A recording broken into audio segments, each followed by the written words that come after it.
নমস্কার বন্ধুরা, আলপনা রান্নাঘরে আমি চলে এসেছি। আজকে একদম অতি সাধারণ একটা রান্না নিয়ে করবো আমি পালং শাক খুব সহজে। হ্যাঁ, একদম কিছু না দিয়ে কিভাবে করছি পালং শাকটা, তাই দেখার জন্য আমি অনুরোধ করছি। ফুল ডালবটি দিয়ে সম্পূর্ণ ভিডিওটি দেখে তাহলে বোঝা যাবে যে আমি কীভাবে করছি। সামান্য পালং শাক কিন্তু অতি সুন্দর হবে টেস্ট। তাহলে দেখা যাক বন্ধুরা কিভাবে করছি আমি। এই যে শাক আমি এভাবে একদম কুচি করে কেটে নিচ্ছি। এই যে কতটা কুচি হয়েছে বোঝা যাচ্ছে। এইভাবে একদম আগা থেকে এইভাবে নিয়ে নিয়ে কুচি করে কেটে নিচ্ছি।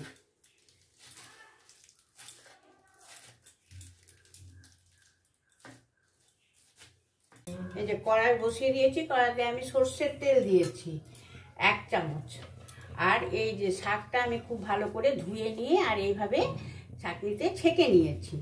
তেলটা একদমই গরম হয়ে গেছে, আমি এবারে একটু সিম করে দিচ্ছি। হ্যাঁ, আর এতে এই যে আমি একটু এখানে দিয়ে দিলাম জিরে আর একটু তেজপাতা। আর আমি এই মটরশুঁটিটা দিলাম, একটুখানি নাড়াচাড়া করে নিচ্ছি।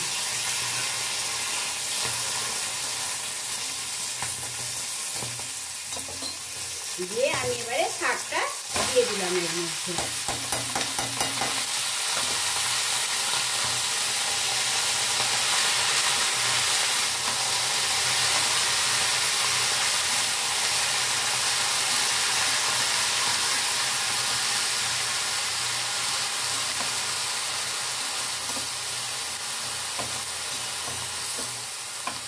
দিয়ে এইভাবে একটু চাপা দিয়ে নাড়াচাড়া করে নিই।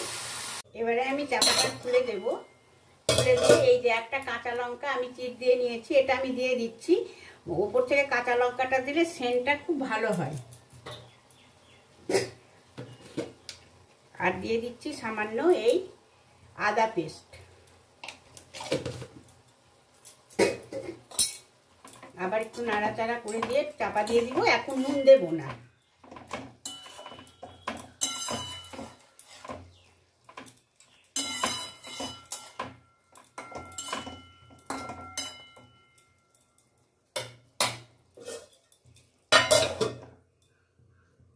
আবার ঢাকা খুলে নেড়ে দিচ্ছি। আর এখন একটুখানি অ্যাড করব এই যে আমার এমনি ভাজা বাদাম, তেল ছাড়া ভাজা বাদাম, এমনি কাঠখোলাতে এই বাদামটা আমি এর মধ্যে অ্যাড করে দিচ্ছি। এতে সুন্দর সেন্ট হয় আর খেতে খুব ভালো লাগে। নুন মিষ্টি কিন্তু এখন দিইনি আমি। আবার আমি চাপা দিয়ে দিই। এই যে আবার চাপা খুলে দিয়েছি। একদম জলটা শুকিয়ে গেছে। এবারে আমি পরিমাণ মতো নুন আর চিনি দিয়ে দেব। যে কোনো শাকে মিষ্টি না খেলেও একটু চিনি দিতে হয়, যেটা আমার শাশুড়ি মায়ের কাছে শেখা।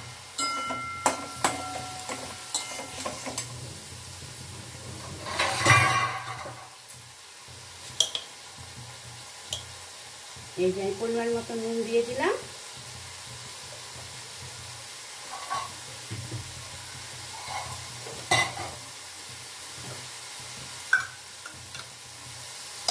এই যে পরিমাণ মতো চিনি এখানে অ্যাড করে দিলাম।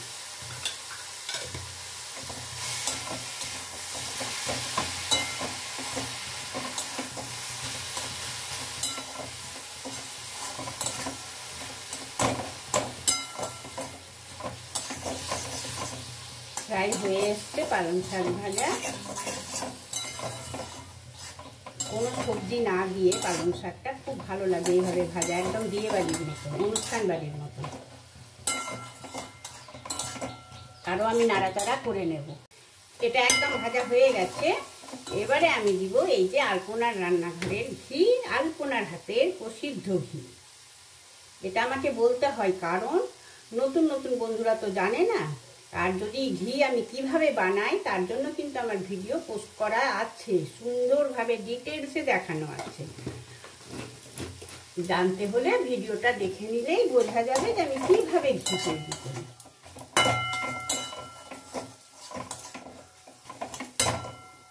এই যে বন্ধুরা সার্ভ করে নিয়েছি, খুব সুন্দর স্বাদে সুন্দর হয়ে গেল আমার এই শাক রেসিপি। কিভাবে করলাম ভালোভাবে দেখিয়েই দিয়েছি। তাহলে বন্ধুরা কেমন লাগলো কমেন্টের আশায় রইলাম। তাহলে আজকের মতো বাই, টাটা।